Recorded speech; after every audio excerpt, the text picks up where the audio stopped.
सुखी आयुष्यासाठी सकाळी लवकर उठून घर स्वच्छ झाडावे, त्याने घरात समृद्धी येते. त्यानंतर आंघोळ करून देवपूजा करावी, त्यामुळे घरात पॉझिटिव्ह एनर्जी येते.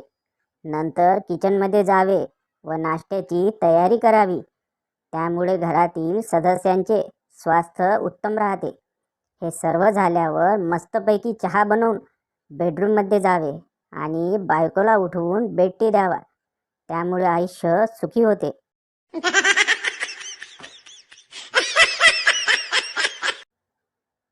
नवरा जेवताना रोज तीच वांग्याची भाजी. तुला माहिती आहे का, वांगी खाल्ल्यामुळे माणूस पुढच्या जन्मी गाढव होतो. बायको, याचा विचार तुम्ही गेल्या जन्मीच करायला हवा होता ना.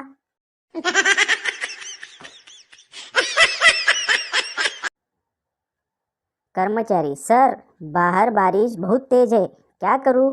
बॉस, क्या करना है तुम सोचो, घर पर बर्तन साफ करोगे या मेरे साथ ऑफिस में कॉफ़ी पीते हुए काम?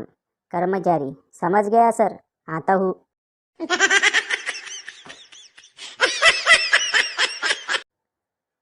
मी कॉलेजमध्ये असताना तिला म्हणालो होतो, माझं तुझ्यावर खूप प्रेम आहे, मला खूप आवडतेस तू.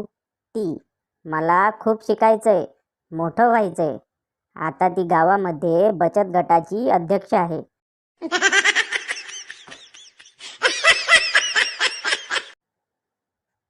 नवीन सून काम करत नाही म्हणून सासू नाराज होती.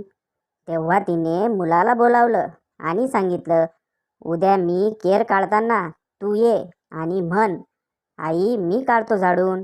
कदाचित त्यामुळे सुनेला उपरती होईल की हे काम माझं आहे. त्यानुसार दुसऱ्या दिवशी सासू केर काढत असताना मुलगा आला आणि म्हणाला, आई मी केर काढतो, तू थांब. सून, भांडू नका, एक दिवस त्या काढतील, एक दिवस तुम्ही काढा.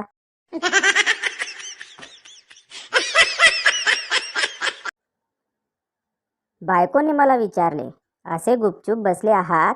मी म्हणालो, काही नाही, मुलांच्या अभ्यासाचा, घरच्या वाढत्या गरजांचा आणि आपल्या म्हातारपणी आपले काय होईल याचे टेन्शन आले आहे.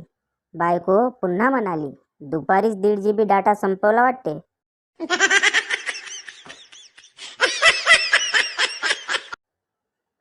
शाळेमध्ये मुख्याध्यापक साहेबांचा निरोप समारंभ. बाईंना भाषण करायला सांगितलं. त्यांना अगदी भरून आलं. त्या एवढंच बोलू शकल्या.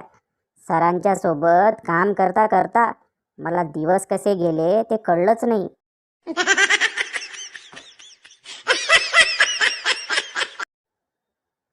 बायको, आठवतं माझ्या गालावरचा छोटा तीळ बघून जेव्हा तुम्ही माझ्याशी लग्न केलं? नवरा, हो ना, एवढ्या छोट्या गोष्टीसाठी मी किती मोठा धोका पत्करला.